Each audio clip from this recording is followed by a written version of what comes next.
Hello students, I welcome you all to impetus CVT. आई होप सब खैरियत से हैं, अपना बहुत ध्यान रख रहे हैं एंड सिंसियरली आप अपने एग्जामिनेशन की प्रिपरेशंस में लगे हैं, जमकर मेहनत कर रहे हैं। तो जैसा कि आप जानते हैं, पास्ट लेक्चर में हम लोग पढ़ रहे थे क्लास 12th हिस्ट्री की पहली किताब, उसका पहला chapter bricks beads and bones. And इसमें जो टॉपिक हमने पढ़कर खत्म किया है उसका नाम है ancient authority and palaces and Kings. इस टॉपिक में हम लोगों ने ये देखा था कि, या फिर इस तरह से बोल सकते हैं कि इस सवाल का जवाब तलाशने की कोशिश की थी कि हड़प्पा में कौन वो व्यक्ति था या कौन वो लोग थे या कौन सी वो बॉडी थी जो वहां पर पॉलिटिकल पावर एक्सरसाइज करती थी और लोगों के लिए कॉम्प्लेक्स डिसीजंस लिया करती थी। इस पर्टिकुलर सवाल के जो मोस्ट प्रोबेबल जवाब हो सकते हैं उनके बारे में हम लोगों ने बातचीत करी एंड सबसे ज्यादा रियलिटी के सबसे करीब जो अनुमान हो सकता था उसको हम लोग, उस पर हम लोगों ने अपनी बातचीत को कंक्लूड किया था। आज वहीं से हम लोग अपने डिस्कशन को कंटिन्यू करेंगे एंड जो नेक्स्ट टॉपिक अब हमको पढ़ना है उसका नाम है the end of the civilisation. इस टॉपिक में अब हम लोग ये देखेंगे कि हड़प्पन सिविलाइजेशन डिक्लाइन की तरफ क्यों गई, क्या वो रीजंस थे, क्या वो वजूहात थी, क्या वो फैक्टर्स थे जिसके चलते हड़प्पन सिविलाइजेशन खत्म हुई या फिर हड़प्पन सिविलाइजेशन डिक्लाइन की तरफ में गई। इन फैक्टर्स के बारे में हम लोग आज के सेशन में डिटेल में बातचीत करेंगे।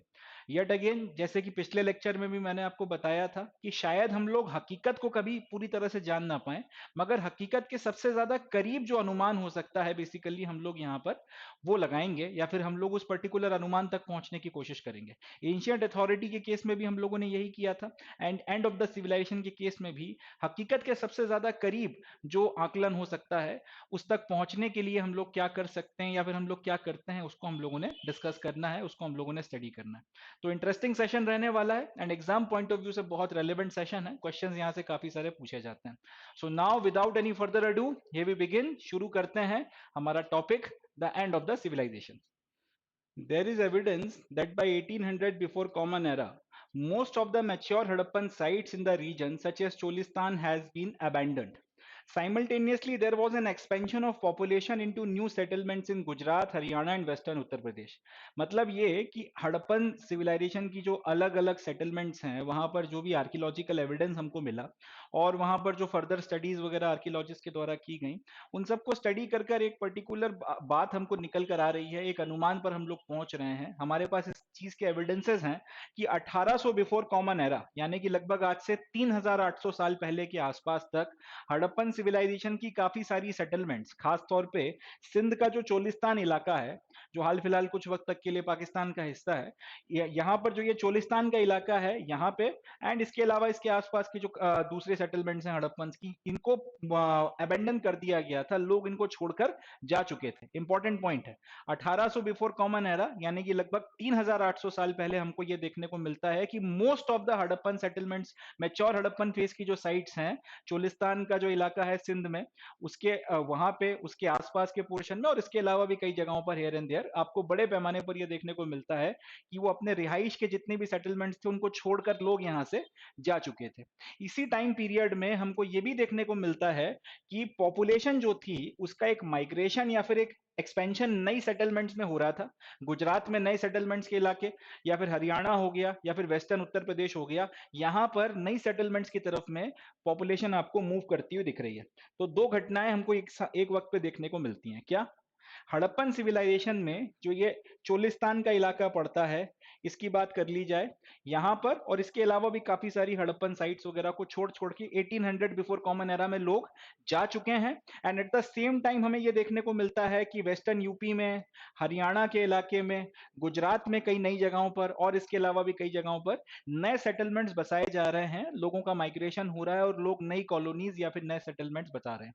अब ये माइग्रेशन 1800 बिफोर कॉमन एरा में अपने को देखने को मिल रहा है कि होना शुरू हुआ है और लोग नई जगहों पर जाके बस रहे हैं। और 1800 बिफोर कॉमन एरा तक ही, यानी कि लगभग 3800 साल पहले तक ही, चोलिस्तान और इसके आसपास के इलाकों में काफी बड़ी मात्रा में हड़प्पन सेटलमेंट्स को अबेंडन कर दिया गया था।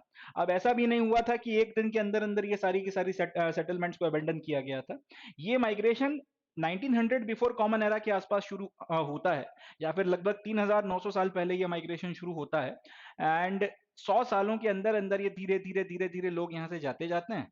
एंड 1800 बिफोर कॉमन एरा आते आते या फिर लगभग 3800 साल पहले हम ये देखते हैं कि बहुत सी सेटलमेंट्स इस इलाके में अबेंडन कर दी गई हैं। एट द सेम टाइम बड़ी मात्रा में लोग जो हैं वेस्टर्न यूपी की तरफ, हरियाणा की तरफ और गुजरात में पुरानी सेटलमेंट्स को छोड़ के नए सेटलमेंट्स की तरफ में मूव कर रहे हैं। ये सारी की सारी चीजें एक साथ घट रही हैं। अब इन in the few Harappan sites that continued to be occupied after 1900 before Common Era, there appears to have been a transformation of material culture marked by the disappearance of the distinctive artifacts of civilization, weights, steels and beads. तो बात को समझिएगा, 1900 before common era में 1900 before common era में अपने को ये देखने को मिलता है कि लोगों ने माइग्रेशन शुरू किया है। हड़प्पन सिविलाइजेशन की जो अलग अलग सेटलमेंट्स हैं यहाँ से माइग्रेशन शुरू किया है। लगभग लगभग 100 सालों के अंदर अंदर यानी कि 1800 बिफोर कॉमन एरा आते आते ये माइग्रेशन कंप्लीट हो जाता है और 100 सालों में हड़प्पन सिविलाइजेशन के काफी सारे शहर खंडर हो गए या फिर लोग उनको छोड़ छाड़ के भाग गए। 100 सालों के अंदर अंदर ये सारा का सारा माइग्रेशन हुआ है। अब ऐसा भी नहीं था कि एक ही दिन के अंदर पूरी की पूरी सेटलमेंट खाली हो गई या सारे के सारे लोग चले गए, थोड़ा थोड़ा थोड़ा थोड़ा करके लोग वहां से जाते रहे। मगर एक इंटरेस्टिंग पॉइंट जो निकल कर आता है, 1900 बिफोर कॉमन एरा में जैसे ही माइग्रेशन शुरू होता है और तो कुछ वक्त के अंदर हमको ये देखने को मिलता है कि 1900 बिफोर कॉमन एरा के पहले हड़प्पन सिविलाइजेशन या फिर मैच्योर हड़प्पन सिविलाइजेशन का जो कल्चर था वो एकदम अलग किस्म का था और उसके बाद आपको एक अलग किस्म का कल्चर देखने को मिलता है। या फिर यूं बोलना चाहिए कि 1900 बिफोर कॉमन एरा के पहले यहाँ पर जिस तरीके का रहन सहन था उसमें और 1900 बिफोर कॉमन एरा के बाद में जब माइग्रेशन शुरू हुआ, इन शहरों को छोड़ के लोग भागना शुरू हुए, अबेंडन करना शुरू हुए, तब उसमें आपको उस कल्चर में ट्रांसफॉर्मेशन देखने के लिए मिलता है। अब सवाल उठता है कि वहां पे ट्रांसफॉर्मेशन था या नहीं था, वो अपने को कैसे पता चलता है? तो उसका जवाब यह है कि इस टाइम पीरियड में 1900 से 1800 बिफोर कॉमन एरा के जो 100 साल गए हैं, इसमें अपने को कुछ बातें समझ में आती हैं। जो इंपॉर्टेंट आर्टिफैक्ट्स हुआ करते थे हड़प्पन सिविलाइजेशन के, जिसमें वेट्स हो गए, जिसमें सील्स हो गए, जिसमें स्पेशल किस्म की बीट्स हो गई, ये आपको मिलना बंद हो जाते हैं 1800 बिफोर कॉमन एरा के आसपास या फिर 1900 से लेके 1800 बिफोर कॉमन एरा के बीच में जो ये 100 साल गए हैं, इस ड्यूरेशन की अगर हम बात करें तो जो स्पेसिफिक किस्म के आपके वेट्स का सिस्टम है हड़प्पा का, ये गायब हो गया। इसके कोई अनुमान, इसके कोई प्रमाण देखने को नहीं मिलते। जो हड़प्पा की खासियत थी हड़प्पन सील्स, ये आपको एकदम गायब हो गई। ये इस तरीके की सील्स अब आपको देखने को नहीं मिल रही हैं। जो स्पेशल किस्म की बीड्स या मालाएं पहनी जाती थी जिसके लिए स्पेसिफिकली आपने पूरी की पूरी एक इंडस्ट्री बना के लगा रखी थी, वो गायब हो गई, उसके कुछ अते पते नहीं है। तो ये सारी की सारी चीज यहाँ पर हमको देखने को मिलती है। साथ ही साथ जो राइटिंग यहाँ पर होती थी हड़प्पा में, कई जगहों पर आपको राइटिंग का प्रयोग देखने को मिलता था हड़प्पन स्क्रिप्ट में, वो राइटिंग अब एकदम से गायब हो गई। उस राइटिंग का ऐसा लग रहा है जैसे प्रयोग लोगों ने करना बंद कर दिया, या एक दिन लोग सोकर उठे और उनको अब पता ही नहीं है कि उस तरीके से राइटिंग भी की जाती है या फिर एक लिपि भी है, उसके अक्षर और उसके शब्द शायद वो एकदम भूल गए। एकदम से वो राइटिंग जो है वो गायब हो गई, उसके कोई अब यूज के प्रमाण देखने को नहीं मिलते। लॉन्ग डिस्टेंस का ट्रेड या फिर उससे रिलेटेड कोई एविडेंसेस अब आपको देखने को नहीं मिलते। क्राफ्ट में जो स्पेशलाइजेशन था, जो स्पेसिफिक आपकी बीड्स बनाई जा रही थी कई सारी तरीके की, और कई सारे मटेरियल से जो बीड्स बनाई जा रही थी अब वो गायब हो गई, उस तरीके की कोई चीज देखने को नहीं मिलती। और जो आपका पॉटरी में बहुत एक सोफिस्टिकेशन देखने को मिलता था वो गायब हो गया। जो पॉटरी में एक स्टैंडर्डाइजेशन था वो अब बिल्कुल देखने को नहीं मिल रहा है। तो ये सारी की सारी चीजें एक ही वक्त पर या फिर इन 100 सालों के अंदर या इन 100 सालों के दरमियान डिसअपियर होती हुई या गायब होती हुई हमको दिखती हैं, समझ में आती हैं। In general far fewer, in fact चलें इसकी एक एग्जांपल भी है, उससे हम लोग बात करते हैं। रशिया ने यूक्रेन के ऊपर हमला किया। अब रशिया ने यूक्रेन के जिन शहरों पर हमला किया है बिफोर इन्वेजन और आफ्टर इन्वेजन, रशिया ने जब हमला नहीं किया था यूक्रेन के शहरों पे, जब जिंदगी नॉर्मल चल रही थी, युद्ध या लड़ाई के कोई आसार नहीं थे, तब एक अलग तरीके की जिंदगी थी, तब एक अलग किस्म की जिंदगी चल रही थी। और जब रशिया ने इन्वेजन कर दिया, वहां पे बम गिरने लगे, मिसाइलें मारी जाने लगी और लोग छोड़ छोड़ के भागने लगे, तब एक अलग किस्म की जिंदगी जो है वो शुरू हो गई। ठीक, ये पहला पॉइंट है। इसी तरीके से जब रशिया का इन्वेजन शुरू नहीं हुआ तो शहरों में बड़ी मात्रा में लोग रहते थे, बड़ी मात्रा में लोग अपने अलग अलग किस्म के ट्रेड, व्यापार और 10 तरीके की चीजें करते थे। तो वो एक जो चीज थी वो अब आपको यहाँ पर कम होती हुई या गायब होती हुई दिखती है। तीसरा, बड़ी मात्रा में लोग यूक्रेन के शहरों को छोड़ छोड़ के भागे हैं और ईस्ट वेस्टर्न यूरोप के दूसरे देशों में जाकर वो शरणार्थी बने हैं। तो यहाँ पर जितनी पॉपुलेशन पहले आपको देखने को मिल रही थी उतनी पॉपुलेशन भी अब आपको देखने को नहीं मिल रही।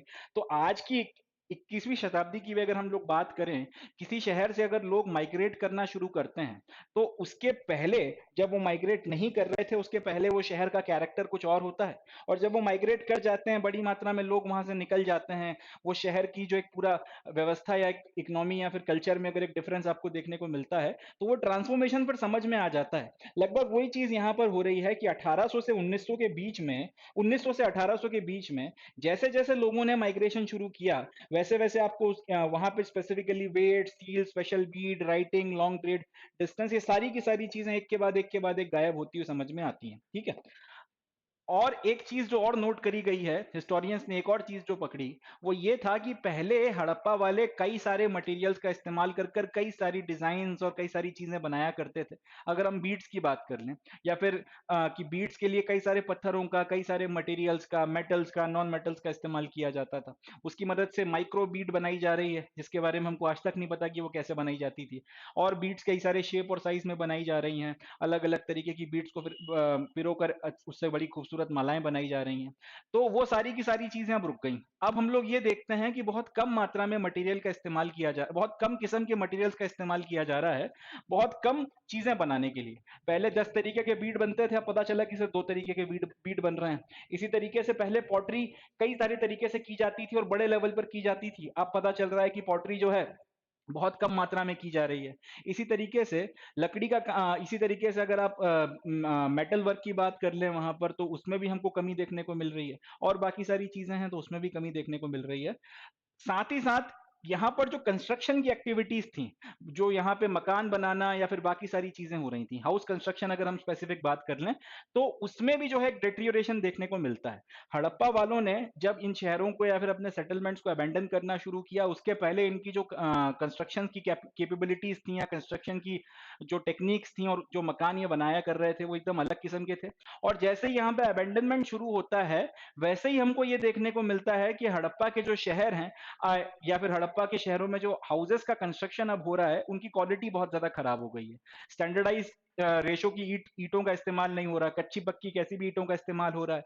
एक सर्टेन किस्म का जो प्लान बनाकर पहले हड़प्पा के मकान बनाए जा रहे थे वो सारी की सारी चीजें अब रुक गई हैं। उस तरीके के काम, उस तरीके की चीजें अब नहीं हो रही हैं। और सबसे बड़ी बात, बड़े बड़े जो लार्ज पब्लिक स्ट्रक्चर्स थे, जिस तरीके के स्ट्रक्चर हमको सीटाडेल में देखने के लिए मिले हैं, ग्रेट बाथ हो गया, ग्रीनरी हो गई, इस तरीके के जो स्ट्रक्चर्स थे वो अब आपको देखने के लिए नहीं मिलते हैं। ये सारी की सारी चीजें, ये सारे के सारे मटेरियल चेंजेस हड़प्पन शहरों में आते हुए समझ में आते हैं। Overall, artifacts and settlements indicate a rural way of life, which is life in what are called late Harappan or successor cultures. तो ओवरऑल अगर आप देखोगे तो आपको ये दिख रहा है या फिर आपको ये बात समझ में आ रही है कि हड़प्पा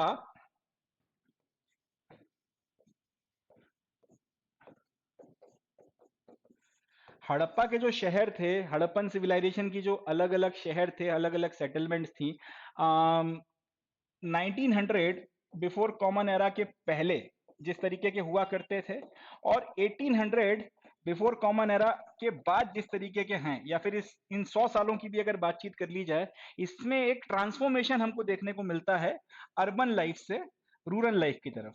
जैसे हम लोग जानते हैं कि अर्बन लाइफ में अब 10 तरीके की चीजें होती हैं। शहरी जिंदगी एकदम अलग किस्म की होती है, मगर ग्रामीण जिंदगी एकदम अलग किस्म की होती है। शहरी जिंदगी काफी कॉम्प्लिकेटेड है, रूरल लाइफ एकदम आप कह सकते हैं सिंपल है, या फिर शहरों की अपेक्षा लेस कॉम्प्लिकेटेड होती है। एक शांत जीवन है, जीवन में एक ठहराव है। कंस्ट्रक्शन की भी अगर बात करें तो जाहिर सी बात है आपको किसी गांव में कोई स्काई स्क्रैपर देखने के लिए नहीं मिलेगा, या फिर बहुत बड़ी बड़ी कह सकते हैं बहुत लग्जरी के आइटम्स जनरली गांव में आपको देखने को नहीं मिलेंगे। तो पॉइंट यह है, रूरल लाइफ अलग होती है, अर्बन लाइफ अलग होती है। हम लोग ये देख रहे हैं कि 1900 बिफोर कॉमन एरा के पहले हड़प्पन सिविलाइजेशन में जो जिंदगी है वो एक अर्बन टाइप ऑफ लाइफस्टाइल की बात करती है। 1900 से 1800 के बीच में जब माइग्रेशन शुरू होता है तो हमको एक डेट्रियोरेशन देखने को मिलता है, और बेसिकली हम लोग ये पाते हैं कि हम लोग अर्बन से रूरल लाइफ की तरफ में जा रहे हैं। ये जो शहर थे अब धीरे धीरे बर्बाद हो रहे हैं, डेट्रियोरेट हो रहे हैं। एंड साथ ही साथ हम लोग यहाँ पर ये पाते हैं कि ओवरऑल जो भी चीज या फिर जो भी आर्टिफैक्ट अब इस टाइम पीरियड के अपने को देखने को मिलते हैं, यहाँ पर जिस भी तरीके का कंस्ट्रक्शन किया जा रहा है और जिस भी तरीके के सेटलमेंट्स अब बचे हैं, जो भी थोड़े बहुत लोग अब यहाँ पर रह गए हैं रहने वाले, 1800 के बाद तो काफी सारे लोग एकदम ही छोड़ के चले गए, काफी सारे जो आपके सेटलमेंट्स थे वो एकदम ही वीरान हो गए। मगर 1900 से 1800 के बीच में भी जो लोग रह रहे हैं, उनकी जिंदगी अपने को ये दिखती है, उनके वे ऑफ लाइफ से समझ में आता है कि वो एक अर्बन से एक रूरल लाइफ की तरफ में जा रहे हैं, एक रूरल लाइफ की तरफ में उनका ट्रांसफॉर्मेशन हुआ है। और ये जो रूरल लाइफ की तरफ में वो गए हैं और यहां से फिर जो एक रहन सहन का कल्चर निकल कर आया है, उसी कल्चर को हम लोग कई बार लेट हड़प्पन कल्चर या फिर सक्सेसर हड़प्पन कल्चर भी बोल देते हैं। बात को समझिएगा क्या हो रहा है। 1900 के आसपास, 1900 के पहले, 1900 बिफोर कॉमन एरा के पहले या लगभग 3900 साल पहले हड़प्पा वालों की जिंदगी बहुत मस्त चल रही थी, अर्बन किस्म की एक लाइफ थी। 1900 से 1800 के बीच में ट्रांसफॉर्मेशन या माइग्रेशन शुरू होता है और 1800 के बाद में कई सारे पर्टिकुलर शहरों को टोटली अबेंडन कर दिया गया। तो 1900 से 1800 के बीच में अपने को यह देखने को मिलता है कि एक अर्बन वे ऑफ लाइफ था और उससे एक रूरल वे ऑफ लाइफ की तरफ में आप जा रहे हो। एक शहरी किस्म की जो लाइफस्टाइल थी उससे आप एक रूरल किस्म की लाइफस्टाइल की तरफ में जा रहे हो। इन 100 सालों के वक्त में भी जो लोग यहाँ पे रह रहे थे और जिस तरीके का कल्चर अब हमको यहाँ पे देखने को मिलता है, या इसके बाद भी काफी वक्त तक जो कल्चर हमको यहाँ देखने को मिलता है, अब उसको हम लोग मैच्योर हड़प्पन कल्चर नहीं कह सकते, क्योंकि वो उससे ऑल टुगेदर अलग है मैच्योर हड़प्पन कल्चर से। तो उसके लिए फिर जो नाम इस्तेमाल हुआ है इस रूरल लाइफस्टाइल के लिए, वो है लेट हड़प्पन कल्चर, या फिर उसको बोला जाता है सक्सेसर हड़प्पन कल्चर। ये बात अपने को ध्यान रखनी है। चले, अब सवाल उठता है कि अगर यहाँ पे एक रूरल लाइफस्टाइल डेवलप हो गई या फिर अबेंडनमेंट हो गया, लोग छोड़ के चले गए, आपका जो अर्बन लाइफस्टाइल था वो रूरल लाइफस्टाइल में कन्वर्ट हो गया और 10 तरीके की चीजें हो गई, तो क्वेश्चन ये उठेगा कि ये क्यों हो गया। 1900 के पहले या 1900 बिफोर कॉमन एरा के पहले ये देखने को मिलता है कि भाई एक मस्त जिंदगी चल रही है, एक औसम किस्म की लाइफ जो है आप जी रहे हो, किसी तरीके की कोई दिक्कत नहीं है, बढ़िया जिंदगी जो है कट रही है। एक रूरल किस्म की लाइफस्टाइल है जो उस वक्त और जितनी भी आपकी कंटेम्प्रेरी सिविलाइजेशंस थी उन सबसे मीलों आगे है। फिर एकदम से लोग क्यों छोड़ के चले गए, क्या वो रीजंस थे जिसके चलते ये ट्रांसफॉर्मेशन या फिर ये चेंजेस आए, क्या वो वजूहत रही जिसके चलते अर्बन से रूरल की तरफ में ये ट्रांसफॉर्मेशन हुआ है। तो उसके बारे में अब हम लोग बातचीत करते हैं, क्या वो कारण रहे होंगे, व्हाट वेर द रीजंस जिसके चलते ये सारे के सारे चेंजेस आए थे। अब थोड़ा सा उसको हम लोग पढ़ते हैं, देखते हैं सर। तो जब आर्कियोलॉजिस्ट के सामने ये सवाल आए, एविडेंस क्लियर हो गया कि भाई 1900 के पहले, 1900 बिफोर कॉमन एरा के पहले हड़प्पन सिविलाइजेशन या फिर मैच्योर हड़प्पन सिविलाइजेशन में एक अलग किस्म की लाइफस्टाइल थी। 1900s में माइग्रेशन शुरू होता है, 1900 से 1800 के बीच में एक ट्रांसफॉर्मेशन अर्बन से रूरल किस्म की लाइफस्टाइल के रूप में हमको देखने को मिलता है, जिसको हम लोग कई बार लेट हड़प्पन कल्चर भी बोलते हैं। और उसके बाद में ऑल टुगेदर कई सारी हड़प्पन सिविलाइजेशन की जो इंपॉर्टेंट साइट्स थी उनको अबेंडन कर दिया जाता है। तो ये सवाल कि आखिर लोगों को ऐसा क्या हो गया कि वो छोड़ छोड़ के भागने लगे इन शहरों को, जो शायद उस वक्त के सबसे एडवांस शहर थे पूरे प्लानट पे, ये जो सबसे एडवांस किस्म की सिविलाइजेशन, एडवांस किस्म की जो सभ्यता थी, आखिर लोग क्यों इससे जो है इसके शहरों को छोड़ के भाग रहे हैं, क्यों इसका जो कल्चर है उसमें एक ट्रांसफॉर्मेशन आ रहा है, क्यों यहाँ पे अर्बन किस्म की एक जो एडवांस लाइफस्टाइल है उससे आप रूरल की तरफ में जा रहे हो। इन सारी चीजों को लाने के पीछे क्या इंपॉर्टेंट फैक्टर्स हैं, जब इस पर्टिकुलर सवाल के जवाब तलाशना शुरू किए गए, तो फिर वही बात है, क्योंकि हम लोग इसका कोई एक सटीक जवाब नहीं दे सकते, हम लोग इसका कोई एक एग्जैक्ट आंसर नहीं दे सकते कि भैया इसका यही वजह है और इसी के चलते ये चीज हुई होगी। तो ऑब्वियस सी बात है, जब हमारे पास में एक सटीक जवाब नहीं है तो फिर हमको अनुमान लगाना पड़ेंगे। जो भी एविडेंसेस हमारे पास हैं उन एविडेंसेस की मदद से हमको फिर कुछ अनुमान लगाना पड़ेंगे, कुछ एक थ्योरीज या फिर कुछ एक एक्सप्लेनेशन आगे रखना पड़ेगा कि ये वजूहत रही होंगी, ये कारण रहे होंगे जिसके चलते ये ट्रांसफॉर्मेशन हुआ, लोग इसके चलते छोड़कर गए। तो कई सारे ट्रांसफॉर्मेशन या कई सारे एक्सप्लेनेशन जो हैं, कई सारे जो एक्सप्लेनेशन हैं इस ट्रांसफॉर्मेशन के, उनको हिस्टोरियंस ने आगे रखा है। बट फिर वही बात है कि इनमें से कोई भी जो है पूरी तरीके से पूरी कहानी को एक्सप्लेन नहीं करता।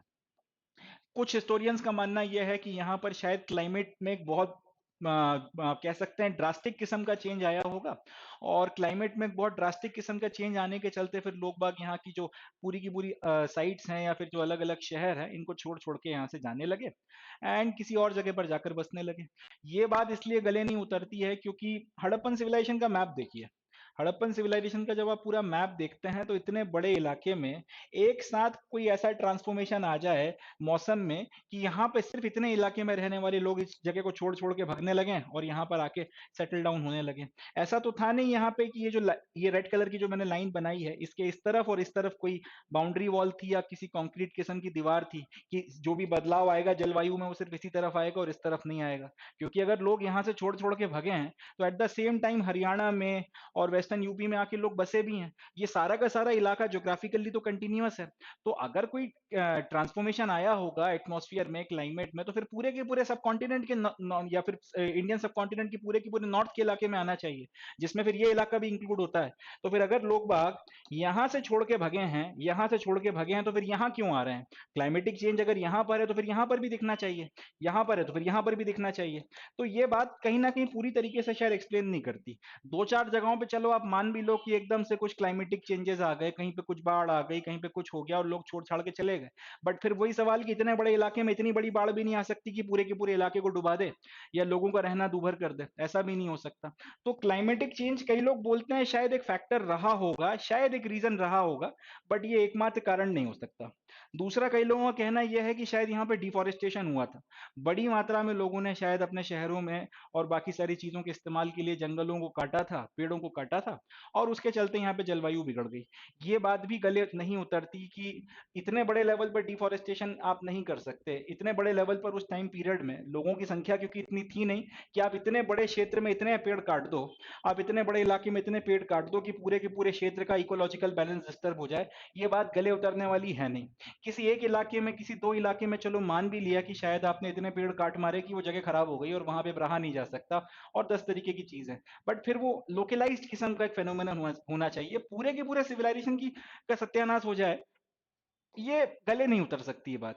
तीसरा लोगों का कहना यह है कि यहाँ पे शायद एक्सेसिव फ्लड्स आया करते थे, रह रहकर यहाँ पे बाढ़ आ रही थी और बहुत बड़ी बड़ी बाढ़ आ रही थी, उसके चलते फिर यहाँ पे लोगों का जीना दूभर हो गया। फिर वही बात कि अगर बाढ़ आएगी तो एक इलाके में आएगी, दो इलाके में आएगी। चलो मैंने मान लिया कि ये पूरा का पूरा पोर्शन जो है पंजाब का और नीचे का जो सिंध का इलाका है, यहाँ पर काफी सारी नदियां हैं, यहाँ पर बाढ़ आ रही है। मगर फिर यहाँ पर ऐसी उसी तरीके की बाढ़ कैसे आ गई, यहाँ पर उसी तरीके की बाढ़ कैसे आ गई, यहाँ पर उसी तरीके की बाढ़ कैसे आ गई? पूरे के पूरे क्षेत्र में एक ही वक्त में इतने बड़े इलाके में इतनी सारी बाढ़ नहीं आ सकती कि सिर्फ इसी क्षेत्र के लोगों का जीना मुश्किल हो गया हो और यहाँ से लोग छोड़ छोड़ के भगे और फिर यहाँ पे आके सेटल हो गए और और जिंदगी जो है बढ़िया फिर चलने लगी। ऐसा नहीं हो सकता। पूरे के पूरे इलाके में इतनी बाढ़ भी नहीं आ सकती कि इस पूरी की पूरी सिविलाइजेशन को अपरूट कर दे। दूसरा ये कि शायद नदियां जो हैं वो यहाँ पे शायद भूकंप वगैरह आए होंगे जिसके चलते नदियों ने अपने रास्ते बदल लिए, या फिर नदियां जो हैं वो सूख गईं। फिर वही बात कि इतने बड़े लेवल पर भूकंप कितने भी आ जाएं, नदियां आखिर अपना कितना रास्ता बदलेंगी? इस इलाके में कोई एक नदी तो बहती नहीं है। पूरा पंजाब की 5 नदियां हो गई, इंदस रिवर पूरा एक हो गया और इसका पूरा एक रिवर सिस्टम हो गया, छोटी बड़ी पता नहीं कितनी नदियां हैं। ऐसे कैसे भूकंप आ गए थे कि और ऐसी कैसी नदियां सूख गई थी और ऐसे कैसे नदियों ने अपने रास्ते बदल दिए थे कि पूरे के पूरा पूरा का पूरा इलाका, पूरा का पूरा इतना बड़ा सब कॉन्टिनेंट का पोर्शन ही मतलब इस तरीके का हो गया कि अब लोग यहाँ पे रह नहीं सकते, ये अनहैबिटेबल बन गया। ये बात भी गले नहीं उतरती है। कुछ जगहों पर शायद ये बात भी सच हो कि भूकंप आ गया और नदियां सूख गई या फिर नदियों ने अपने रास्ते बदल लिए। और फिर वही बात कि लैंडस्केप का बहुत ज्यादा ओवर यूज कर लिया आपने, जमीन का शायद बहुत ज्यादा दोहन कर लिया, तो जमीन आपकी जो है खराब हो गई और वहां पे फिर अब रहना जो है, खेती बाड़ी करना सब पॉसिबल नहीं हो पा रहा होगा। ये सारे के सारे फैक्टर्स में से कोई भी एक पर्टिकुलर फैक्टर को उठाकर हिस्टोरियंस आज ये नहीं कह सकते कि भैया यही एक रीजन था जिसके चलते ये अबेंडनमेंट हुआ है, लोग छोड़ छोड़ के भगे हैं। कई लोगों का कहना ये भी है कि शायद कोई बीमारी या फिर कोई महामारी फैल गई होगी, ये एक वाजिब कारण लगता है कि शायद इसके चलते हुआ हो। बट फिर वही बात कि सिर्फ इसी क्षेत्र में वो बीमारी या वो महामारी फैली है जिसके चलते सिर्फ इंडस वैली सिविलाइजेशन के लोग छोड़ छोड़ के भगे। और अगर महामारी के चलते जाना होता तो फिर एकदम से पूरे के पूरे शहर खाली होते। हमको देखने को मिलता है कि 1900 से 1800 के बीच में 100 सालों में धीरे धीरे माइग्रेशन हुआ है। तो कोई भी महामारी 100 सालों तक तो एग्जिस्ट नहीं कर सकती। या तो एक कुल मिलाकर पॉइंट यह है जो मैं बताना चाह रहा हूं कि इनमें से कोई भी एक फैक्टर, कोई भी एक पर्टिकुलर रीजन आप पिन पॉइंट करके नहीं कह सकते कि यही कारण रहा होगा और इस पर्टिकुलर कारण के चलते पूरा का पूरा हड़प्पन सिविलाइजेशन खत्म हो गया। हो सकता है इनमें से कोई एक पर्टिकुलर फैक्टर किसी एक जगह पर लागू रहा हो सकता है कोई एक पर्टिकुलर फैक्टर दूसरी जगह पर लागू रहा हो, कोई एक फैक्टर तीसरी जगह पर लागू रहा हो। बट फिर वही बात आती है, ये इनमें से कोई भी एक फैक्टर या ये सारे के सारे फैक्टर मिलकर भी पूरी की पूरी सिविलाइजेशन का कोलैप्स जो है वो समझा नहीं सकते। Some of these causes may hold for certain settlements, but they do not explain the collapse of the entire civilization. वही बात जो मैं कह रहा हूं कि इनमें से कोई एक फैक्टर पकड़ के आप शायद कोई एक जगह की बात कर लो, दो फैक्टर पकड़ के दो जगह की बात कर लो, सारे फैक्टर पकड़ के आप जो है पूरे के पूरे सिविलाइजेशन के लिए एक्सप्लेन करने की कोशिश करो, बट ये गले उतरने वाली बात नहीं है। इनमें से कोई भी फैक्टर सेटिस्फैक्टरीली पूरी की पूरी सिविलाइजेशन कैसे खत्म हो गई, पूरी की पूरी सिविलाइजेशन कैसे कोलैप्स हो गई, उस बात को सटीक तौर पर एक्सप्लेन नहीं करती है। और आज की तारीख में सच बोला जाए तो इंडस वैली सिविलाइजेशन में ये सारे के सारे चेंजेस क्यों आए, कैसे आए, इसको लेकर शायद हमारे पास में कोई इस तरह से कह सकते हैं कि कोई एक प्रमाण नहीं है कि हाँ, ये एक अकाट्य किस्म का प्रमाण नहीं है जिसके बेसिस पे हम लोग कह सकें कि भाई ये रीजन रहा होगा जिसके चलते ये चीज हुई है।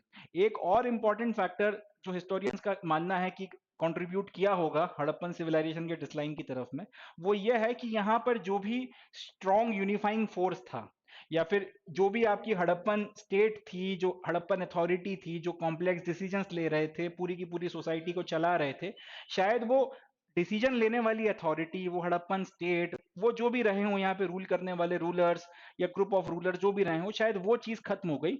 और एक बार जब उनका कंट्रोल खत्म हुआ तो उसके बाद में फिर कॉम्प्लेक्स डिसीजन मेकिंग बंद हो गई, जिसके मन में जो आ रहा है फिर उसने वो करना शुरू कर दिया। और शायद सिविलाइजेशन के बड़े बड़े सेंटर्स में अराजकता फैल गई, लॉलेसनेस फैल गई, और अपनी जान बचाने के लिए, अपना माल बचाने के लिए लोग बाग फिर छोड़ छोड़ के चले गए। ये हकीकत के शायद ज्यादा करीब है। और साथ ही साथ फिर दूसरे जो आपके जो फैक्टर्स हमने इसके पहले भी पढ़े हैं, शायद इसमें से भी कुछ चीजें रही हों, मगर हिस्टोरियंस का मानना यह है कि मोस्ट प्रोबेबली यही हुआ होगा कि बाकी सारी कोई चीज हुई हो या ना हुई हो, दैट्स अ डिफरेंट थिंग, मगर वो जो एक स्ट्रॉन्ग यूनिफाइंग फोर्स था जिसके चलते हड़प्पन सिविलाइजेशन में एक यूनिफॉर्मिटी देखने को मिलती थी, जो ये भी डिसाइड करता था कि ईंटें आपकी किस प्रोपोर्शन में बनेंगी, जो ये भी डिसाइड करता था कि आप सील किस तरह से बनाओगे, जो ये भी डिसाइड करता था कि आपका ट्रेड किसके साथ होगा, कैसे होगा, किस तरह से होगा, जो ये भी डिसाइड करता था कि ट्रेड के लिए इस्तेमाल किए जाने वाले वेट्स को कैसे बनाया जाएगा, किस प्रोपोर्शन में बनाया जाएगा, जो आपका रहन सहन, आपकी लाइफस्टाइल और सारी चीजें शायद डिसाइड करता था, वो स्ट्रॉन्ग यूनिफाइंग एलिमेंट जो आपका राजा हो या फिर आपकी गवर्निंग काउंसिल हो, कोई भी आपका पॉलिटिकल सिस्टम रहा हो, वो सिस्टम जो है वो खत्म हो गया, हड़प्पन स्टेट खत्म हो गया, जो पूरे हड़प्पन शासन को चलाने वाली राज व्यवस्था रही होगी वो समाप्त हो गई। और जैसे ही वो समाप्त हुआ तो उसके बाद में फिर 100 सालों के अंदर अंदर ये पूरा का पूरा स्टेट कोलैप्स कर गया। ये काफी हद तक प्रोबेबल एक रीजन रहा होगा। और साथ में ये जो लोकलाइज फैक्टर जो इसके पहले हमने देखे, शायद वो एक फैक्टर रहे हों जिसके चलते ये पूरा का पूरा सिविलाइजेशन कोलैप्स हो गया। और ये पॉइंट कि हड़प्पन स्टेट खत्म हो गया होगा, फिर लॉलेसनेस आ गई और 100 साल के अंदर अंदर लोग छोड़ छोड़ के चले गए, इसलिए भी ज्यादा आपको वैलिड लगता है, क्योंकि एकदम से आपको सील्स जो हैं वो डिसअपियर होती हुई दिखती हैं। यानी कि जो भी व्यक्ति डिसाइड करता होगा या फिर जिसने भी ये रूल बना के रखा होगा और जो इसको इंप्लीमेंट करवाता होगा कि इसी तरीके की सील्स बनाई गई होंगी, वो अथॉरिटी, वो संस्था, वो पावर, वो पॉलिटिकल फोर्स खत्म हो गया और आपके ऊपर से वो बंदिश खत्म हो गई कि आपने इसी तरीके की सील्स बनानी है। तो एकदम से आपको देखने को मिलता है कि सील अब देखने को नहीं मिल रही, हड़प्पा की स्क्रिप्ट एकदम से गायब हो गई, अब इस स्क्रिप्ट को लिखने वाला कोई बचा ही नहीं है। इसी तरीके से जो डिस्टिंक्टिव किस्म की बीड्स बनाई जा रही थी वो एकदम से समाप्त हो जाती हैं, उसमें वो जो एक कलात्मक सोफिस्टिकेशन था, एक जो वेरिएशन था, अलग अलग शेप, साइज और मटेरियल का इस्तेमाल था, वो एकदम से गायब होता है और बहुत सिंपल किस्म के मटेरियल से बनाई गई डिजाइन्स हमको यहाँ पे देखने को मिलती हैं। इसके बाद में पॉटरी जो है उसमें एक सोफिस्टिकेशन जो था वो खत्म होता हुआ दिखता है। एंड लास्टली जो स्टैंडर्डाइज्ड वेट्स का सिस्टम था उसकी जगह पर अब अलग अलग जगहों पर लोकल वेट्स का इस्तेमाल होते हुए हमको समझ में आता है कि भाई मोहनजोदाड़ो में एक तरीके का वेट सिस्टम लागू हो गया, हड़प्पा में एक तरीके का हो गया, राखीगढ़ी में एक तरीके का वेट हो गया, कालीबंगन में एक अलग तरीके से वेट किया जा रहा है, so on and so fourth. And साथ ही साथ धीरे धीरे लोग जो है फिर इन शहरों से जाते चले गए और इनको धीरे धीरे अबैंडन करते चले गए और वक्त के साथ में पूरा का पूरा सिविलाइजेशन 100 साल के अंदर अंदर जो है लगभग लगभग कोलैप्स कर गया। और एक अर्बन किस्म का जो लाइफस्टाइल जो था उससे आप रूरल किस्म के लाइफस्टाइल या फिर यूं बोलूं कि मैच्योर हड़प्पन फेज से लेट हड़प्पन फेज की तरफ में आप अपना यहाँ पे जो ट्रांसफॉर्मेशन है वो हमको देखने के लिए मिलता है। जो भी कारण रहे हों, मगर अल्टीमेटली होता यह है कि भारत की, ना सिर्फ भारत की, शायद उस वक्त की दुनिया की सबसे एडवांस सिविलाइजेशन समाप्त होती है। उस वक्त के शायद जो सबसे एडवांस किस्म के शहर थे, जो उस वक्त की मेगा सिटीज, मेट्रो सिटीज या महानगर हुआ करते थे, वो समाप्त होते हैं एंड भारत के इतिहास का शायद एक स्वर्णिम चैप्टर जिसके बारे में बहुत ज्यादा हमको नॉलेज नहीं है वो समाप्त होता है, या फिर वो अंत की तरफ में आता है, वो खत्म होता है। अब यहाँ पर जब एक बार आपके शहर समाप्त हुए और फिर से लोग ग्रामीण जीवन की तरफ में लौट गए, फिर हम ये देखते हैं कि भारतीय उपमहाद्वीप में, इंडियन सब कॉन्टिनेंट में लगभग 1000 साल तक, लगभग 1000 साल तक उस तरीके के शहर या उस तरीके की मॉडर्न सिटीज फिर डेवलप नहीं हुई जैसी हमको हड़प्पा या मोहनजोदाड़ो में या फिर इंडस वैली सिविलाइजेशन में देखने के लिए मिलती थी। या फिर यूं बोल सकते हैं कि हड़प्पन सिविलाइजेशन के कोलैप्स होने के बाद में, हड़प्पन सभ्यता या फिर सिंधु घाटी सभ्यता के खत्म होने के बाद में, भारतीय उपमहाद्वीप को नए शहरों के लिए या एक नए तरीके की सिविलाइजेशन के उदय के लिए, इमरजेंस के लिए लगभग 1000 साल तक का इंतजार करना पड़ा। और 1000 साल के बाद में जब नए शहर डेवलप हुए, जो नए किस्म की फिर सिविलाइजेशन निकल कर आई, वो एक ऑल टुगेदर अलग क्षेत्र में, एक ऑल टुगेदर अलग रीजन में डेवलप हुई, जो हड़प्पा, जिसका हड़प्पा और मोहनजोदाड़ो के साथ में दूर दूर दूर तक किसी तरीके का कोई लेना देना नहीं था। उसके बारे में भी हम लोग बातचीत करेंगे, बट वो सारी की सारी बातचीत होगी सेकंड चैप्टर में, जिसमें हम लोग किंग्स के बारे में और अर्ली किंग्स एंड जो भी आपके अंपायर, आपकी जो अर्ली सिटीज वगैरह बनी, फिर उसके बारे में हम लोग बातचीत करेंगे 6th century before common era के आसपास। वो सारी बातचीत सेकंड चैप्टर के लिए है। बट अपने को याद रखना है, हड़प्पन सिविलाइजेशन के खत्म होने के बाद भारतीय उपमहाद्वीप में लगभग लगभग 1000 साल तक कोई नए शहर नहीं डेवलप हुए, अर्बन लाइफस्टाइल या urban way of life develop नहीं हुई। चलें आगे बढ़ते हैं। अब जो नेक्स्ट टॉपिक हमको पढ़ना है उसका नाम है एविडेंस ऑफ एन इन्वेजन। और इसमें भी ध्यान से देखिए, इन्वेजन शब्द जो है उसको इन्वर्टेड कॉमा में बंद कर कर लिखा गया है। तो किस एविडेंस के किस इन्वेजन के एविडेंस की बात हो रही है, इसको डिस्कस करने के पहले थोड़ा मैं आपको बैकग्राउंड दे देता हूँ। हड़प्पन सिविलाइजेशन क्यों खत्म हुआ, एकदम से एक चलता फिरता हंसता खेलता सिविलाइजेशन कैसे एकदम से आउट ऑफ नोवेयर अबेंडन हो गया या फिर बर्बाद हो गया, इसको एक्सप्लेन करने के लिए काफी सारी जो रीजंस या फिर थ्योरीज दी गई हैं हिस्टोरियंस ने, उसमें एक थ्योरी या फिर एक रीजनिंग ये भी दी थी कि शायद नॉर्थ वेस्ट के जो इलाके थे वहां से हॉर्स पे राइड करने वाले और संस्कृत भाषा बोलने वाली एक ट्राइब या फिर अलग अलग ट्राइब्स के लोग, जिनको आर्यंस के नाम से जाना जाता है या फिर जिनको आर्यंस बोला गया, उन लोगों ने हड़प्पन सिविलाइजेशन में इन्वेजन किया और यहाँ पे फिर लोगों को मार काट के भगा दिया। एंड फर्दर जो है साउथ और वेस्ट की तरफ में, साउथ और ईस्ट की तरफ में पुश किया, एंड वो इनकी जगह पर आकर स्थापित हो गए, यहाँ पर सेटल हो गए, और इस तरीके से इंडस वैली सिविलाइजेशन खत्म हुआ। हालांकि वक्त के साथ में इस पर्टिकुलर थ्योरी को भी आर्यन इन्वेजन थ्योरी या फिर आर्यन माइग्रेशन थ्योरी जो है, जिसमें ये बोला जा रहा है कि सेंट्रल एशिया से या फिर ईरान से लोग आके यहाँ पर ये सारी चीजें कर रहे, लोगों ने एक पूरा का पूरा सिविलाइजेशन खत्म कर दिया और उसकी जगह पर आकर ये लोग सेटल हो गए। ये थ्योरी काफी वक्त तक जो है पढ़ाई गई, काफी वक्त तक इस थ्योरी को जो है प्रचार किया गया। But with due course of time इस थ्योरी में कई सारे फ्लॉज थे, तो मैं ये नहीं कहूंगा कि पूरी तरीके से इसको डिस्कार्ड कर दिया गया, मगर आज की तारीख में इस थ्योरी को माना नहीं जाता। आज की तारीख में ये विचार कि एकदम से कुछ लोग बाहर से आए, उन्होंने पूरी की पूरी सिविलाइजेशन को खत्म कर दिया, एंड पूरी की पूरी सिविलाइजेशन को खत्म कर दिया और उसकी जगह पे आके बैठ गए, और इस तरीके से हड़प्पन सिविलाइजेशन खत्म हो गई।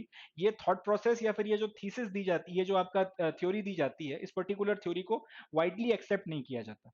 अब ऐसा क्यों है उसके बारे में हम लोग इस टॉपिक में बात करेंगे, जिसमें पहले हम लोग ये देखेंगे कि आखिर इस तरीके के लॉजिक्स बनाने के पीछे की वजह क्या थी, कि भाई बाहर से लोगों ने आके मारकाट करी थी यहाँ पे और लोगों को भगा दिया था और उनकी जगह पे आकर सेटल हो गए, और बाद में फिर क्या वो फैक्टर्स रहे, क्या वो रीजंस रहे जिसके चलते ये थ्योरी डिस्कार्ड हो गई, या फिर ये जो अजम्पशंस बनाए गए थे उसको चैलेंज करने के लिए किस तरीके से फर्दर एविडेंसेस रखे गए, जिससे ये पता चला कि ये थ्योरी सही नहीं है। ये जो लॉजिक दिया जा रहा है बाहर से किसी इन्वेजन का या माइग्रेशन का, ये पूरी तरह से, ये पूरी बात को जो एक्सप्लेन नहीं करता। इसके अलावा एक बात और है कि डीएनए के जो एविडेंसेस निकल कर आए हैं, खासतौर पर राखी गढ़ी में जो अभी खुदाई हुई है, वहां से जो आपको हड्डियां मिली हैं, उसका जो डीएनए की सैंपलिंग की गई है, इंडिया में अभी रहने वाले लोगों के जो डीएनए की सैंपलिंग की गई है, उससे भी ये जो आर्यन माइग्रेशन या फिर आर्यन इन्वेजन की थ्योरी है, इसको कह सकते हैं डिस्कार्ड करने के लिए हमें प्रमाण मिलते हैं। तो बेसिकली ये थ्योरी आज की तारीख में डिस्कार्डेड ही आप मानकर चल सकते हैं। बट किन लॉजिक्स के बेसिस पर ये थ्योरी बनाई गई थी और किस तरीके से फिर उसके अगेंस्ट में एविडेंसेस रखे गए जिसकी मदद से आज की तारीख में इस थ्योरी को डिस्कार्ड किया जाता है या फिर आंख बंद कर इस पर यकीन नहीं किया जाता, वो सारी की सारी बात अपने को इस टॉपिक में पढ़नी है, जिसका नाम है एविडेंस ऑफ एन इन्वेजन। तो देखते हैं। 16 skeletons of people with the ornaments that they were wearing when they died were found from the same part of Mohenjo-daro in 1925। तो कहानी यह है कि 1925 में आपको 16 लोगों के कंकाल या फिर शव देखने के लिए मिलते हैं। इन सारे कंकालों के ऊपर कुछ ऑर्नामेंट्स थे जो उन्होंने पहन रखे होंगे जब वो जीवित रहे होंगे। अब मृत्यु हो गई, उसके बाद फिर उनके शरीर समाप्त हो गए, बट उनके कंकाल बचे थे। उन कंकालों के ऊपर भी वो ऑर्नामेंट्स उन्होंने पहन रखे थे। एंड इस तरीके के 16 कंकाल हमको देखने के लिए मिले थे। इंपॉर्टेंट पॉइंट है, याद रखिएगा। कब? 1925 में। तो 1925 में आपको 16 नर कंकाल मोहनजोदाड़ो में देखने के लिए मिलते हैं, जिन्होंने वो सारे आभूषण या फिर ऑर्नामेंट्स पहन रखे थे जो उन्होंने तब पहन रखे होंगे जब वो जीवित रहे होंगे। चलें, अब मैं पहले आपको फोटोग्राफ दिखा देता हूं इसकी, फिर हम आगे बढ़ते हैं। कुछ इस तरीके की अवस्था में अपने को ये 16 नरकंकाल देखने के लिए मिले थे। थोड़ा बड़ा कर देता हूं, देख लीजिए। कुछ इस तरीके की अवस्था में अपने को ये 16 नरकंकाल या 16 स्केलेटन्स देखने के लिए मिले। और इन्होंने वही और कुछ ऑर्नामेंट्स वगैरह पहन रखे थे जो शायद तब पहन रखे होंगे जब इनकी मृत्यु हुई होगी। और इस तरीके की फर्दर आपको चीजें देखने को मिली। कई सारे नरकंकाल एक दूसरे के साथ में इस तरह से कपल किए हुए थे, कई सारे एक दूसरे के पास, एक दूसरे के आलिंगन में थे, एक दूसरे को हक करके रख, जैसे व्यक्ति रखते हैं उस तरीके से एक दूसरे के पास थे। मगर आपको इस तरीके के कुल मिलाकर नरकंकाल या फिर इस तरीके के स्केलेटन्स देखने के लिए मिले। चले, तो ये हो गई, ये हो गया evidence. Much later, in 1947, R.E.M. Wheeler, the then Director General of Archaeological Survey of India, tried to relate this archaeological evidence with that of Rig Ved, the earliest known text in the subcontinent. तो क्या हो रहा है? 1925 में इस तरीके के 16 नरकंकाल मिलते हैं। 1947 तक इनको स्टडी किया जाता है अलग अलग तरीकों से कि ये क्यों मरे होंगे, यहाँ पर ये 16 नरकंकाल ही क्यों मिले, इन्होंने ये ऑर्नामेंट क्यों पहने हुए थे, यही ऑर्नामेंट क्यों पहने हुए थे। इस तरीके की जो भी आपने आपस में जो भी आर्कियोलॉजिस्ट ने डिस्कशन वगैरह या डिबेट्स करनी होंगी वो की होंगी। फाइनली 1947 में आर्कियोलॉजिकल सर्वे ऑफ इंडिया के उस वक्त के डायरेक्टर जनरल हुआ करते थे R.E.M. व्हीलर साहब, इन्होंने कोशिश करी कि ऋग्वेद में जो आपके कुछ ऋग्वेद में कुछ हाइम्स हैं, कुछ श्रुतियां दी गई हैं, ऋग्वेद में कुछ डिस्क्रिप्शन दिया गया है, उस डिस्क्रिप्शन के साथ में R.E.M. व्हीलर साहब ने ये सारे के सारे जो आर्कियोलॉजिकल एविडेंस थे या फिर ये जो 16 नरकंकाल मिले थे जिसको आर्कियोलॉजिकल एविडेंस माना गया था, इसको कोरिलेट करने की कोशिश की गई। अब सवाल उठता है ऋग्वेद के साथ में क्यों की गई? तो इसका जवाब यह है कि ऋग्वेद इंडियन सबकॉन्टिनेंट का सबसे पुराना लिखा हुआ डॉक्यूमेंट है। इसके पहले भी अगर डॉक्यूमेंट लिखे गए होंगे तो उनके हमारे पास में आज की तारीख में अवशेष नहीं है। ऋग्वेद आपके पास में सबसे पहला रिटन डॉक्यूमेंट है इंडियन सबकॉन्टिनेंट का, या फिर यूं बोल सकते हैं कि अभी की तारीख में हमारे पास में बचा हुआ सबसे पुराना डॉक्यूमेंट है। अब इसमें कुछ बातें लिखी होंगी जिसको समझा गया, और उसके बाद में उसके साथ में हड़प्पा ये मोहनजोदाड़ो में मिले हुए इन 16 नरकंकालों के एविडेंस को कोरिलेट करने की कोशिश की गई। अब व्हीलर साहब लिखते हैं, the Rigveda mentions Pur, meaning rampart, fort or stronghold. Indra, the Aryan war god, is Purandar, the fort destroyer. Where are or were these citadels? तो आर्यम व्हीलर साहब ने क्या लिखा है? व्हीलर साहब लिखते हैं कि ऋग्वेद में पुर शब्द का मतलब होता है या तो एक बुर्ज, ये जो आपका बड़े बड़े किले बनाए जाते हैं उनके जो बुर्ज होते हैं, या तो वो होता है, या फिर फोर्ट यानी कि किला, या फिर स्ट्रॉन्ग होल्ड। स्ट्रॉन्ग होल्ड मतलब जहां पर आपने अपने लोगों को इकट्ठा करके रखा हो और आसपास से अपने अच्छा फोर्टिफिकेशन वगैरह करा हो। कुल मिलाकर आप ये समझ सकते हैं कि पुर शब्द का मतलब ऋग्वेद में होता है किला या फिर फोर्टिफिकेशन या फिर सीटाडेल वगैरह। ठीक है जी। अब आगे वो लिखते हैं कि इंद्र जो हैं, जो आर्यन वॉर गॉड हैं, उनको पुरंदर बोला गया है, यानी कि भगवान इंद्र जो हैं उनको ऋग्वेद में पुरंदर के नाम से जाना जाता है। पुरंदर का मतलब होता है वो देवता जिसने फोर्ट्स को डिस्ट्रॉय किया है, जिसने किलों को तबाह किया है, जिसने किले या फिर जो स्ट्रॉन्ग होल्ड या फोर्टिफिकेशंस होते हैं, किलेबंदी को नेस्तनाबूद किया है। आगे व्हीलर साहब बोलते हैं कि कौन से किलों को या फिर कौन से सीटाडेल्स को इन्होंने नेस्तनाबूद किया होगा कि उनको ये उपाधि दी गई। कहां पर वो किले रहे, कहां पर वो किले हैं जिनको इन्होंने नेस्तनाबूद किया था, या फिर कहां पर वो किले रहे होंगे जिसको इन्होंने नेस्तनाबूद किया होगा, जिसके बेसिस पर इनको पुरंदर या फिर इस तरह से बोल सकते हैं कि आपके जो बड़े बड़े किले होते हैं उनको डिस्ट्रॉय करने वाले देवता की उपाधि मिली है। तो आर ई एम व्हीलर साहब ने ये बात लिखी है। आगे वो कहते हैं, it has in the past been supposed that they were mythical. The recent excavations of Harappa may be thought to have changed the picture. अब पहले ये सोचा जाता था कि इंद्र के बारे में जो ये पुरंदर कहा जा रहा है, यानी कि फोर्ट डिस्ट्रॉयर जो इनको कहा जा रहा है, ये सब शायद मिथकीय घटनाएं हैं। लोगों ने अपने दिमाग से फैंटेसीज वगैरह कर करा कर इस तरीके की बातें लिख दी हैं। मगर हड़प्पा में जिस तरीके के एक्सकवेशन अभी हुए हैं, मतलब ये जो 16 स्केलेटन हमको मिले हैं, उसके चलते हमारा जो इस पूरी की पूरी बात को देखने का तरीका है वो बदल गया है। पिक्चर अब जो है वो चेंज हो गई है। पहले इंद्र को पुरंदर बोला जा रहा था तो हमको लग रहा था कि फैंटेसी वेंटेसी है, लोगों ने ऐसी अपने ख्याली पुलाव है वो लिख मारे। मगर अब जब ये 16 हमको स्केलेटन मिले हुए हैं, तो उसके बाद से अब हम लोग ये पुरंदर या फिर ये जो फोर्ट डिस्ट्रॉयर का मतलब है, इसको अब हम लोग एक अलग तरीके से देख रहे हैं। अब इसको देखने की पिक्चर जो है वो बदल गई है। कैसे? Here we have a highly evolved civilization of essentially non-Aryan type, now known to have employed massive fortifications. What destroyed this firmly settled civilization? अब हमें यहाँ पे पता चलता है कि भारत के नॉर्थ वेस्ट में एक बहुत हाईली इवॉल्व सिविलाइजेशन है। कौन सी हाईली इवॉल्व सिविलाइजेशन की बात हो रही है? मैच्योर इंडस वैली सिविलाइजेशन या फिर मैच्योर हड़प्पन सिविलाइजेशन की बात हो रही है।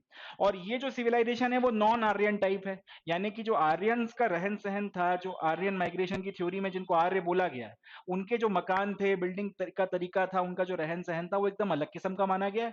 और इनका कहना यह है कि जो इंडस वैली सिविलाइजेशन है ये नॉन आर्यन है, इनका रहन सहन, इनका जो पूरा कल्चर और बाकी सारी चीजें हैं वो आर्यों से ऑल टुगेदर अलग था। तो ये लोग ये कह रहे हैं कि हमको इंडिया के नॉर्थ वेस्ट में अब यहाँ पे एक हाईली इवॉल्व सिविलाइजेशन देखने को मिलती है, जो क्लियर समझ में आ रहा है कि आर्यंस की नहीं है। अब यहाँ पर मोहनजोदाड़ो की जब खास तौर पर स्टडी की गई और यहाँ पर जब पूरा का पूरा शहर खोद के निकाला गया, तब हमको सीटाडेल मिल गया वहां पे। सीटाडेल मिलने से और चारों तरफ मोहनजोदाड़ो शहर के और सीटाडेल के चारों तरफ, लोअर टाउन के चारों तरफ जिस तरीके के फोर्टिफिकेशंस हैं, इसके अलावा जो दूसरे शहर भी हमको मिल गए हैं इंडस वैली सिविलाइजेशन की, उसमें भी हमको देखने को मिलता है कि कई जगहों पर फोर्टिफिकेशन किया गया है, किलेबंदी की गई है। तो उससे हमको समझ में आता है कि भाई ये जो नॉन आर्यन टाइप की हाईली इवॉल्व सिविलाइजेशन है, जो कि मैच्योर हड़प्पन सिविलाइजेशन की बात हो रही है, ये इसमें बहुत बड़े लेवल पर मैसिव फोर्टिफिकेशंस हुआ करते थे। अब सवाल ये उठता है कि इस पर्टिकुलर सिविलाइजेशन को किसने डिस्ट्रॉय किया है? ये बड़ी फर्मली किस्म की सेटल्ड सिविलाइजेशन थी, यानी कि 1900 बिफोर कॉमन एरा के पहले ये देखने को मिलता है कि सिविलाइजेशन जबरदस्त तरीके से इवॉल्व है, हाईली आप कह सकते हैं कि इवॉल्व किस्म की एक मॉडर्न सिविलाइजेशन है उस टाइम पीरियड के हिसाब से, और बहुत अच्छे से चल रही है। फिर एकदम से ये कैसे बर्बाद हो गई, एकदम से ये कैसे डिस्ट्रॉय हो गई? इस चीज को अब ये जोड़ रहे हैं भगवान इंद्र को जो पुरंदर कहा गया है उसके साथ में, और उसके बेसिस पे इनको लग रहा है कि शायद कोई इंद्र किस्म के करके कोई आर्यन रहा होगा जिसकी लीडरशिप में शायद इस सिविलाइजेशन के शहरों पे हमला हुआ, और उन्होंने यहाँ के शहरों के फोर्टिफिकेशंस को या जो किलेबंदी थी उसको बर्बाद कर दिया, तबाह कर दिया या नेस्तनाबूद कर दिया, और उसके बेसिस पे फिर इनको जो है पुरंदर की उपाधि दी गई है।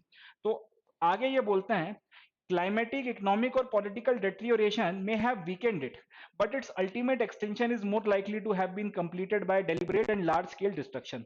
तो क्या बोला गया है कि नॉर्थ वेस्ट में इंडिया की एक हाईली इवॉल्व सिविलाइजेशन है जो नॉन आर्यन टाइप है, जो कि इंडस वैली सिविलाइजेशन है। यहाँ पर हमको अब पता चल गया है कि बहुत बड़े बड़े किलेबंदी और फोर्टिफिकेशन किए गए थे। अब सवाल ये उठता है कि सिविलाइजेशन को जो इतना फर्मली स्टैब्लिश्ड है किसने बर्बाद किया है? आगे ये खुद कहते हैं कि हो सकता है कि क्लाइमेटिक चेंजेस के चलते, इकोनॉमिक या फिर पॉलिटिकल डेट्रियोरेशन के चलते ये सिविलाइजेशन थोड़ा सा कमजोर पड़ गया हो, यहाँ पे जिस तरीके की व्यवस्था थी वो थोड़ी कमजोर हो गई हो। मगर फिर भी ये पूरी की पूरी सिविलाइजेशन अल्टीमेटली डिस्ट्रॉय नहीं हो सकती, या फिर पूरी तरीके से इसका खात्मा नहीं हो सकता, जब तक कि यहाँ पर किसी ने बाहर से हमला करके इसका डेलिबरेट और लार्ज स्केल डिस्ट्रक्शन ना किया हो। यानी कि पूरा डिटर्मिनेशन के साथ में सोच समझ के एक के बाद एक के बाद एक के बाद एक इसके अलग अलग सेटलमेंट्स के ऊपर हमला करके इसको बड़े लेवल पर जब तक किसी ने बर्बाद नहीं किया होगा, तब तक इस तरीके की जो नॉन आर्यन और हाईली इवॉल्व किस्म की इंडस वैली सिविलाइजेशन है, इसको कोई खत्म नहीं कर सकता। It may be no mere chance that at a late period of Mohenjo-daro, men, women and children appear to have been massacred here. अब यहाँ से वो जो 16 स्केलेटन्स आपको 1925 में मिले थे उनको अब इन्होंने जोड़ा है इस पूरे के पूरे इंडस, ये जो आर्यन माइग्रेशन थ्योरी और ये हमलों का जो इन्होंने अपना एक थ्योरी इवॉल्व करी है उसके साथ में। ये क्या कहते हैं कि बहुत हाई संभावना है इस बात की कि मोहनजोदाड़ो के जो लेट पीरियड है जिसमें इंडस वैली सिविलाइजेशन कमजोर पड़ गई थी, हो सकता है यहाँ पर बाहर से आए हुए आर्यन लोगों ने, जो यहाँ के रहने वाले वाले इंडस वैली सिविलाइजेशन के लोग थे, महिला हो, पुरुष हो, बच्चे हो, उनको बड़े लेवल पर शायद यहाँ पर मारा काटा था, उनका यहाँ पे बड़े लेवल पर जो है जनसंहार नरसंहार किया था और उनका मैसेकर वगैरह किया गया था। और शायद ये जो 16 स्केलेटन हमको मिले हैं ये उस नरसंहार का ही पार्ट रहे हैं। बाकी सारे स्केलेटन खत्म हुआ गए होंगे वक्त के साथ में, बट ये 16 जो है बच गए। इस तरीके का कुछ जो है थॉट इन्होंने बात कही। आगे ये बोलते हैं और अपनी बात को कंक्लूड करते हैं। On circumstantial evidence Indira stands accused from REM wheeler, Harappa 1946, ancient India 1947। तो ये लास्ट में ये क्या बोल रहे हैं कि हो सकता है शायद इस तरीके की चीजें हुई हों, मगर और जो सर्कमस्टेंशियल एविडेंस मुझे यहाँ पे देखने को मिल रहा है उसके बेसिस पे मुझे तो यही लग रहा है कि शायद ये काम इंद्र ने किया था। क्या लॉजिक क्या है? इंद्र को पुरंदर बोला जाता है। इंडस वैली सिविलाइजेशन में हमको बड़े बड़े बुर्ज और बड़े बड़े फोर्टिफिकेशन देखने को मिल गए। सवाल ये उठता है कि इंदिरा ने जो फोर्टिफिकेशन या फिर जो आपके बड़े बड़े फोर्ट्स को डिस्ट्रॉय किया था, जिसके नाम पर उनको फोर्ट डिस्ट्रॉयर या फिर पुरंदर बोला गया, वो फोर्ट कहाँ है? हो ना हो वो इसी पर्टिकुलर सिविलाइजेशन के फोर्ट रहे होंगे और यहाँ पे बड़े लेवल पर मारकाट हुई होगी। ये जो 16 स्केलेटन हमको मिले हैं ये उसी मारकाट का हिस्सा है। एंड कहीं ना कहीं हमें ऐसा लग रहा है अब ये जो सारा एविडेंस, सर्कमस्टेंशियल एविडेंसेस देखकर, कि शायद ये सारा काम इंद्र नाम के किसी आर्य ने किया होगा और उसी को फिर बाद में देवता बोल के पुरंदर की उपाधि दे दी गई। तो REM व्हीलर साहब ने 1947 में इस तरीके की बात कहकर ये आर्यन माइग्रेशन थ्योरी को और ये लॉजिक की बाहर से लोग आए और इस सिविलाइजेशन को खत्म कर दिया और उसकी जगह पर आके बैठ गए। इस पर्टिकुलर चीज को जो है हवा दी थी या इस पर्टिकुलर चीज को उन्होंने आगे रखा था। बाद में हम लोग देखते हैं कि ये जो पूरा का पूरा एविडेंस था इसको क्वेश्चन किया गया और ये जो पूरी की पूरी बात थी इसको डिस्कार्ड किया गया। कैसे, उसको डिस्कस करते हैं। In the 1960s the evidence of a massacre in Mohenjo-daro was questioned by an archaeologist named George Dales. तो 1960 तक यही बात मानी गई जो REM व्हीलर साहब ने कही थी। 1960 में एक और आर्कियोलॉजिस्ट ने जिसका नाम था जॉर्ज डेल्स, उन्होंने मोहनजोदाड़ो में जो ये पूरा का पूरा मैसेकर की बात की थी कि ये 16 लोगों को मारा काटा गया है, और भी लोगों को मारा काटा गया था, बट ये 16 लोग बच गए हैं। ये पूरा का पूरा जो थ्योरी है इसको इसके ऊपर प्रश्न चिन्ह उठाए थे। कैसे उठाए थे वो हम लोग डिस्कस करते हैं। क्या उन्होंने लॉजिक रखे थे जिसके बेसिस पे उन्होंने ये जो पूरा का पूरा आपका इंद्र के माथे जो ये REM व्हीलर साहब ने जो बात डाली है कि शायद ये आर्यन किस्म के लोग थे और बाहर से आके यहाँ पे मारकाट करी थी और मैसेकर किया था, उस पूरी की पूरी बात को कैसे क्वेश्चन किया गया और कैसे डिस्कार्ड किया गया वो हम लोग यहाँ पे देखते हैं। जॉर्ज डिल्स ने क्या क्या लॉजिक लगाए थे उनको अब हम लोग यहाँ पे स्टडी करेंगे। चले देखते हैं sir. He demonstrated that the skeletons found at the site did not belong to the same period, whereas a couple of them definitely seem to indicate a slaughter, but the bulk of the bones were found in context, suggesting burials of the sloppiest and most irrelevant nature. तो सबसे पहला काम जो George dells ने किया, जिसके चलते उन्होंने REM व्हीलर साहब की ये जो थ्योरी थी कि मोहनजोदाड़ो में बाहर से आके कुछ लोगों ने मारकाट मचाई थी उसको चैलेंज किया गया, उसके लिए सबसे पहला काम उन्होंने ये बताया कि जो ये 16 स्केलेटन्स आपको मिले हैं वो एक ही कालखंड के नहीं है, वो एक ही टाइम पीरियड के नहीं है।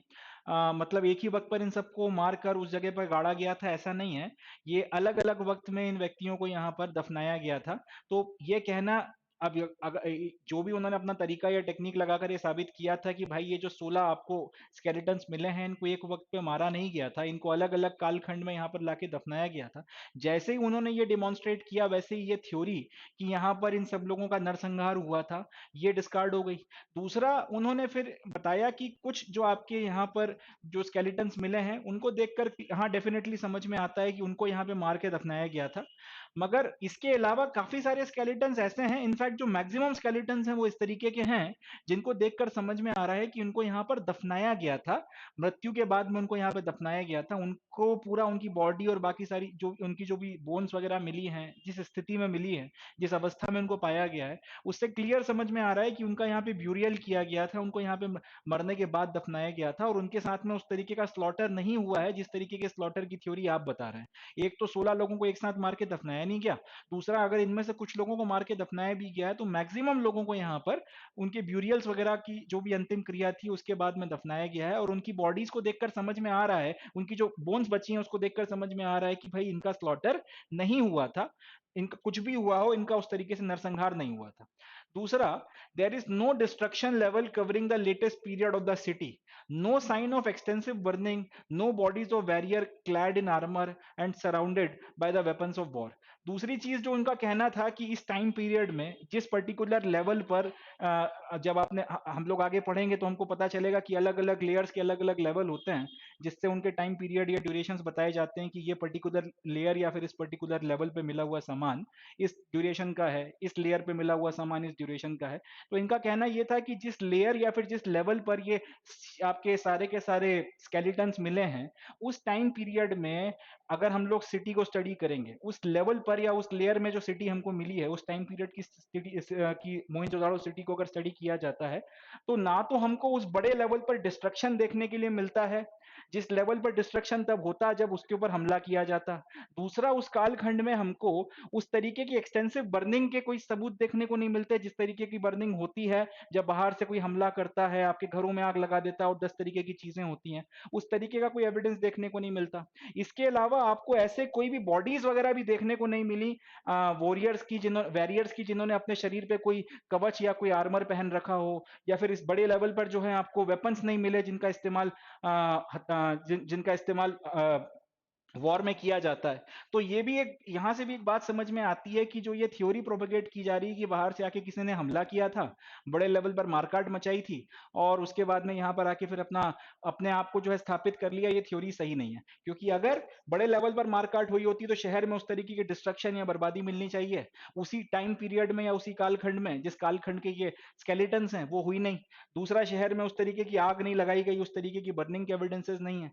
एक आपको बॉडी आर्मर देखने को नहीं मिल रहा है सिपाहियों के शरीरों शरीरों पर जो रहा होगा, एक पर्टिकुलर आर्मर का भी एविडेंस देखने को नहीं मिल रहा। बड़े लेवल पर जो वेपन्स लेकर लोग लड़ने आए होंगे उसमें से कुछ तो बचा होगा, कुछ वो भी देखने को नहीं मिल रहा।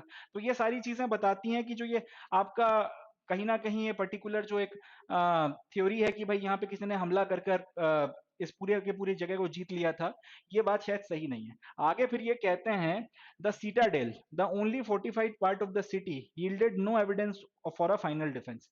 अब इनका कहना यह है कि ऋग्वेद में पुरंदर वर्ड जो है उसका मतलब होता है डिस्ट्रॉयर ऑफ फोर्ट्स। इंदिरा को बोला गया है पुरंदर, यानी कि फोर्ट्स का डिस्ट्रॉयर। तो उसने आकर सीटाडेल को डिस्ट्रॉय किया होगा, सीटाडेल का जो फोर्ट है उसको डिस्ट्रॉय किया होगा। मोहनजोदाड़ो का एक ही क्षेत्र ऐसा है जिसको अच्छे से एक्सटेंसिवली फोर्टिफाई किया गया था, वो था सीटाडेल। अब अगर इंद्र ने वहां पर आकर सीटाडेल को डिस्ट्रॉय किया होगा तो उसके बाद में फिर यहाँ पे मारकाट भी हुई होगी। एंड जनरली हर वॉर में यही होता है कि आपका जो सबसे मजबूत आखिरी किला रहता है उसी पर आप एक लास्ट स्टैंड या फिर फाइनल जो आपकी अपनी जो भी आखिरी पूरी ताकत है वो लगाते हो, ठीक है। तो सीटाडेल में इस तरीके का कोई एविडेंस नहीं है कि यहाँ पर कोई लास्ट स्टैंड लिया गया हो, यहाँ पे मारकाट हुई हो, यहाँ पे फिर जो वॉर के वक्त में क्षति पहुंचती है बिल्डिंग को, उस तरीके की कोई भी चीज हमको देखने को नहीं मिलती। कोई फाइनल डिफेंस का एविडेंस नहीं मिलता, इस तरीके का कोई प्रमाण ही नहीं मिलता कि सीटाडेल के ऊपर किसी तरीके का कोई आक्रमण हुआ हो।